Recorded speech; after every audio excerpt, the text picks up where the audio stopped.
Peggy 3.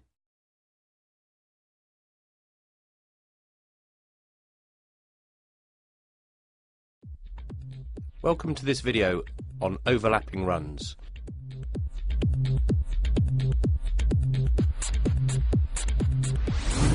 We're going to examine how active AI has an impact across the whole pitch and affects all situations. So this is a situation that you should be fairly used to seeing in PES 2011. The player out on the wing there is going to fail to make an overlapping run, which is going to cause play to break down. However, in PES 2012, as you'll see now, the players will always be anticipating your play. Before the player here even gets the ball, the player on the wing is already making a run, and he'll be altering his speed accordingly. In this situation, you'll see a player coming from deep, making a diagonal run, and continuing that run right the way along the line, eventually getting the ball in with the cross. Finally, you'll also see how midfielders here support the attacks, pushing the ball out wide and again making an overlapping run. Okay, in PES 2011 we often saw this situation: a player running along the wing, failing to find the space, making a straight run and ending up in a group of players. And then when he passes out wide, the player on the wing is going to do the same thing, ending up in a poor shooting situation. In PES 2012, by comparison, you'll see that the player makes a run here in front of the line of the defence, and that ends in a scoring situation. Here you'll see a player making a really interesting darting run between two players, again resulting with a goal. In this video you'll see how the active AI now encourages dummy runs to provide more options and create space. Dummy runs aren't going to be made all the time. It'll depend on the situation and the player's abilities. Here you'll see a player up front dragging a defender out of the way. The player behind him now has space to move into, and he gets the shot off.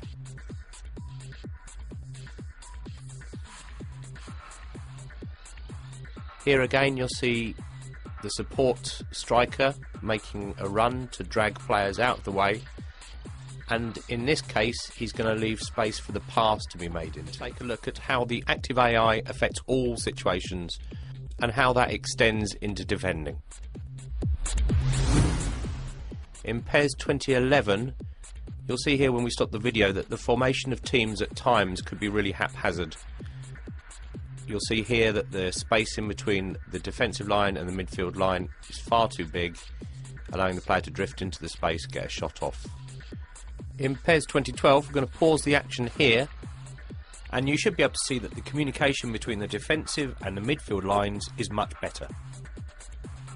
So the team generally tries to hold its shape much better, and it results in less player. The active AI affects formations and defending. Now we're going to take a closer look at how the active AI affects individual decisions. So at the top of the screen here, circled in yellow, you'll see one player marking his man there. But then he'll spot that in midfield the danger has changed, so he'll come towards the ball, and the man at right back will now fill in for his position. In the centre of the pitch here you'll see the defensive midfielder holding up play, and then further back you'll see other players are continuing to mark the dangers, which is cutting out the possibilities. These decisions are being made right the way across the pitch all of the time, and it counteracts the new attacking possibilities that we've added into the game, so that the balance is just right. Turning our attention now to a brand new system which is called off the ball control.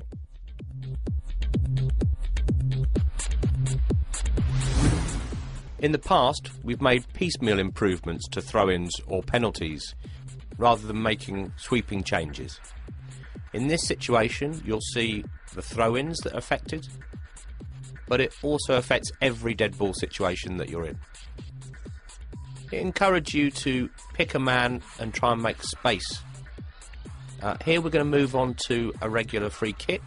Now the player's going to switch control away from the kicker using the right stick and cycle to a player he feels is in a good position. He's going to make space and then we see the header on goal. Moving on to goal kicks here, you'll see again the system affects the situation. My right stick changes the player that you're controlling, and then you're calling for the ball either along the ground using the X button or in the air using the circle button.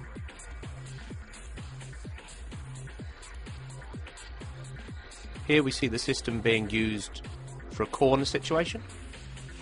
The player is going to select the man at the edge of the box there, make a late run, and again a chance on goal. It's a fantastic new system, really increases the level of freedom in PES.